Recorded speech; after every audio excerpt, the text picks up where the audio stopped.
क्या आपने कभी ऐसा राजा सुना है जो अपने सत्य के व्रत को निभाने के लिए अपना पूरा राजपाट, अपनी पत्नी और यहां तक कि अपने इकलौते बेटे को भी त्याग दे?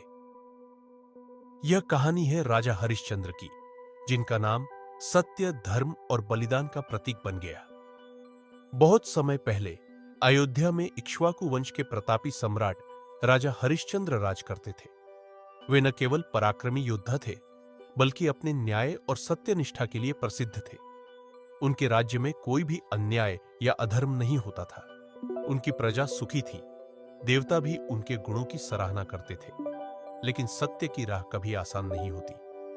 एक दिन अराशी विश्वामित्र ने राजा हरिश्चंद्र की सत्यनिष्ठा की परीक्षा लेने का निश्चय किया। वे दरबार में आए और बोले, राजन, क्या आप मुझे अपना संपूर्ण राज्य दान में देंगे? हरिश्चंद्र सत्य के इतने बड़े उपासक थे कि बिना एक क्षण सोचे उन्होंने अपना पूरा राज्य अराशी को दान कर दिया। लेकिन अराशी ने कहा, राजन, दान के साथ दक्षिणा भी देनी होती है। राजा के पास अब कुछ भी नहीं बचा था, फिर भी उन्होंने वचन दे दिया कि वे दक्षिणा अवश्य देंगे। दक्षिणा चुकाने के लिए उन्होंने अपनी पत्नी तारा और पुत्र रोहिताश्व को एक ब्राह्मण को बेच दिया और स्वयं काशी के एक श्मशान में नौकरी करने लगे। जो राजा कभी राज सिंहासन पर बैठता था, वह अब श्मशान में राख और चिताओं के बीच अपना जीवन बिताने लगा। समय बीतता गया। तारा एक दासी के रूप में कठिन श्रम करने लगी और राजकुमार रोहिताश्व भी परिश्रम करता रहा। लेकिन नियति की परीक्षा अभी खत्म नहीं हुई थी। एक दिन रोहिताश्व की अकाल मृत्यु हो गई। तारा अपने बेटे के शव को लेकर श्मशान पहुंची, जहां राजा हरिश्चंद्र अब भी अपने सत्य के व्रत का पालन कर रहे थे। जब राजा ने अपनी पत्नी और मृत पुत्र को देखा तो उनके हृदय में तूफान उठ खड़ा हुआ।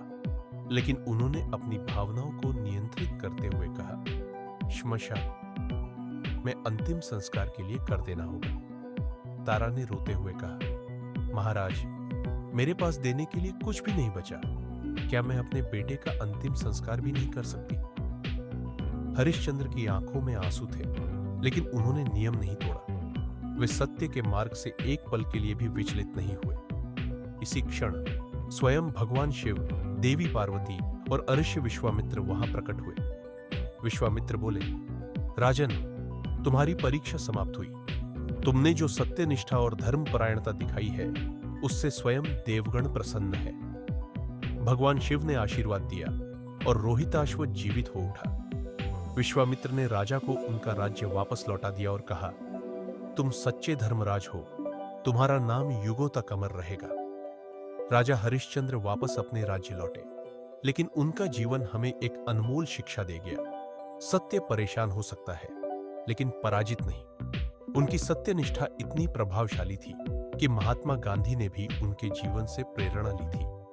आज भी राजा हरिश्चंद्र का नाम सत्य, धर्म और त्याग के प्रतीक के रूप में लिया जाता है। अगर आपको यह कहानी प्रेरणादायक लगी तो इस वीडियो को लाइक और शेयर करें। क्या आज के जमाने में कोई इतना बड़ा त्याग कर सकता है? कमेंट में अपनी राय दीजिए और ऐसी ही अद्भुत कहानियों के लिए हमारे चैनल को सब्सक्राइब करना ना भूलें।